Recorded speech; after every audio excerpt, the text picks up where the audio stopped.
എന്താണ് മൂത്രക്കല്ല് അഥവാ kidney stone? ഇത് വരാനുള്ള കാരണങ്ങൾ എന്തൊക്കെയാണ്? ഇതിൻ്റെ ചികിത്സയും പ്രതിരോധവും എങ്ങനെയാണ്? ഇതിനെക്കുറിച്ചൊക്കെ നമുക്കൊന്ന് വിശദമായി പറയാം. ഹായ്, ഞാൻ ഡോക്ടർ അജിന, ആയുർവേദ ഫിസീഷ്യനാണ്. ഇത്തരത്തിലുള്ള കൂടുതൽ വീഡിയോസിനായി ചാനൽ ഒന്ന് സബ്സ്ക്രൈബ് ചെയ്യണം. എന്താണ് മൂത്രക്കല്ല്? മൂത്രത്തിൽ കാൽഷ്യം, മഗ്നീഷ്യം, യൂറിക് ആസിഡ് തുടങ്ങിയ ധാതുക്കൾ അടിഞ്ഞുകൂടി സ്ഫടിക രൂപത്തിലോ കല്ല് പോലെയോ കട്ടിയായി മാറുന്ന ഒരവസ്ഥയാണിത്.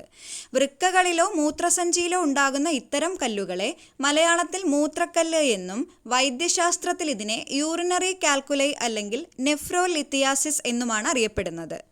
ഈ മൂത്രക്കല്ല് ഉണ്ടാകാനുള്ള കാരണങ്ങൾ നോക്കിയാൽ, ശരീരത്തിൽ ആവശ്യത്തിന് ജലാംശമില്ലാത്തപ്പോൾ മൂത്രം കൂടുതൽ സാന്ദ്രതയുള്ളതായി മാറുകയും ഇത് കാൽഷ്യം, മഗ്നീഷ്യം തുടങ്ങിയ ധാതുക്കൾ ക്രിസ്റ്റലുകളായി മാറാനും കാരണമാകുന്നു.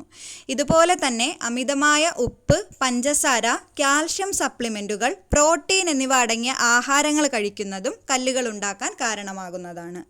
കൂടാതെ കുടുംബത്തിൽ ആർക്കെങ്കിലും മൂത്രത്തിൽ കല്ല് ഉണ്ടായിട്ടുണ്ടെങ്കിലോ പ്രമേഹം, അമിതവണ്ണം, യൂറിനറി ട്രാക്ട് ഇൻഫെക്ഷൻ, തൈറോയിഡ് പ്രശ്നങ്ങൾ തുടങ്ങിയവ ഉള്ളവരിലും മൂത്രക്കല്ലുണ്ടാകാനുള്ള സാധ്യത കൂടുതലാണ്. മൂത്രക്കല്ലിനെ പ്രധാനമായിട്ട് നമുക്ക് 4ആയി തരംതിരിക്കാം. അതിലാദ്യം, ശരീരത്തിൽ കാൽഷ്യത്തിൻ്റെ അളവ് കൂടുമ്പോഴോ പച്ചക്കറികളിലും നട്ട്സുകളിലുമൊക്കെയുള്ള ഓക്സലേറ്റ് കൂടുതലായി അടിഞ്ഞു കൂടുമ്പോഴോ ഉണ്ടാകുന്ന കാൽഷ്യം സ്റ്റോണുകളാണ്. രണ്ടാമത്തേത് യൂറിക് ആസിഡ് സ്റ്റോൺസ് ആണ്. അമിതമായി മാംസാഹാരം കഴിക്കുന്നവരിലോ ശരീരത്തിൽ ജലാംശം കുറവുള്ളവരിലോ മൂത്രം കൂടുതൽ അസിഡിക് നേച്ചറായി മാറുകയും യൂറിക് ആസിഡ് കല്ലുകൾ രൂപപ്പെടുകയുമാണ് ചെയ്യുന്നത്. മൂന്നാമത്തേത് സ്ട്രുവൈറ്റ് കല്ലുകളാണ്.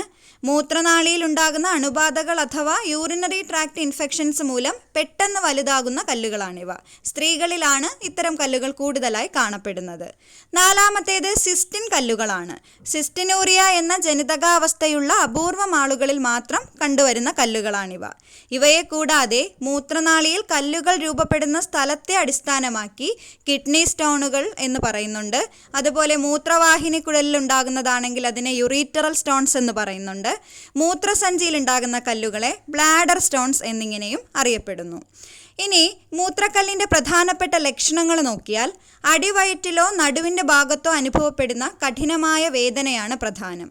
അതുപോലെ മൂത്രമൊഴിക്കുമ്പോൾ ഉണ്ടാകുന്ന നീറ്റലും വേദനയും അതിൽ പ്രധാനപ്പെട്ടത് തന്നെയാണ്. മൂത്രത്തിൽ രക്തം കാണപ്പെടുക, ഓക്കാനം, ഛർദി, പനി തുടങ്ങിയവയും ഇതിൻ്റെ ലക്ഷണങ്ങളാണ്. എന്നാൽ ചിലരിൽ യാതൊരുവിധ ലക്ഷണങ്ങളും കാണപ്പെടാറുമില്ല. ആയുർവേദത്തിൽ മൂത്രക്കല്ലിനെ അശ്മരി എന്നാണ് അറിയപ്പെടുന്നത്. വാത, പിത്ത, കഫദോഷങ്ങളുടെ അസന്തുലിതാവസ്ഥയും മൂത്രത്തിലെ ലവണങ്ങൾ അടിഞ്ഞു കൂടുന്നതുമാണ് ഇതിന് കാരണമാകുന്നത്. മൂത്രം തടസ്സമില്ലാതെ പോകാനും കല്ലുകൾ അലിഞ്ഞു പോകാനും സഹായിക്കുന്ന ഗോക്ഷുരാതി ഗുഗ്ഗുലു, കല്ല് പൊട്ടിച്ചു കളയാൻ കഴിവുള്ള പാഷാണഭേദ, മൂത്രമൊഴിക്കുമ്പോഴുള്ള വേദനയും എരിച്ചിലുമൊക്കെ കുറയ്ക്കാൻ സഹായിക്കുന്ന ചന്ദ്രപ്രഭ, കല്ലുകളെ വിഘടിപ്പിക്കാൻ സഹായിക്കുന്ന വരണാദി തുടങ്ങി ഒട്ടനവധി ആയുർവേദ മരുന്നുകളും ചികിത്സകളും ലഭ്യമാണ്. കൃത്യമായ രോഗനിർണയം നടത്തി സ്റ്റോണിൻ്റെ വലിപ്പം തിരിച്ചറിഞ്ഞ ശേഷം മാത്രമാണ് ആയുർവേദ ചികിത്സകൾ നൽകാറുള്ളത്. വലിപ്പം കൂടുതലാകുന്നതിന് മുൻപ് തന്നെ ലക്ഷണങ്ങൾ എന്തെങ്കിലും ഉണ്ടെങ്കിൽ ഒരു സർട്ടിഫൈഡ് ആയുർവേദ ഡോക്ടറുടെ ചികിത്സ തേടാവുന്നതാണ്. മൂത്രക്കല്ലിൻ്റെ ബുദ്ധിമുട്ടുകൾ ഉള്ളവർ ഉപ്പിൻ്റെ ഉപയോഗം പരിമിതപ്പെടുത്തുന്നതാണ് നല്ലത്. ഉപ്പിൻ്റെ അമിത ഉപയോഗം മൂത്രത്തിൽ കാൽക്കുല ഉണ്ടാകാൻ കാരണമാകുന്നു. അതുപോലെ തന്നെ ചീര, ബീറ്റ്റൂട്ട് തുടങ്ങിയ പച്ചക്കറികളുടെ ഉപയോഗം കുറയ്ക്കണം. കശുവണ്ടി, ചോക്ലേറ്റ്, ചായ, കോഫി തുടങ്ങിയവയും പരിമിതപ്പെടുത്തുന്നതാണ് നല്ലത്. റെഡ് മീറ്റുകൾ, മീൻ, മുട്ട തുടങ്ങിയവയുടെ അമിത ഉപയോഗം യൂറിക് ആസിഡിൻ്റെ അളവ് കൂട്ടാൻ കാരണമാണ്. കൂടാതെ പഞ്ചസാരയുടെ അളവ് കൂടിയ പാനീയങ്ങളും സോഡ, കോള തുടങ്ങിയവയും ഒഴിവാക്കുന്നതാണ് നല്ലത്. കൂൺ, കോളിഫ്ലവർ, ശതാവരി എന്നിവയുടെ ഉപയോഗവും കുറയ്ക്കണം. ഇത്തരക്കാർ മദ്യപാനം പൂർണ്ണമായും ഒഴിവാക്കേണ്ടത് അത്യാവശ്യമാണ്. മാംസങ്ങളിൽ ബീഫ്, പോർക്ക്, ആട്ടിറച്ചി, കരൾ എന്നിവയും പരിമിതപ്പെടുത്തണം.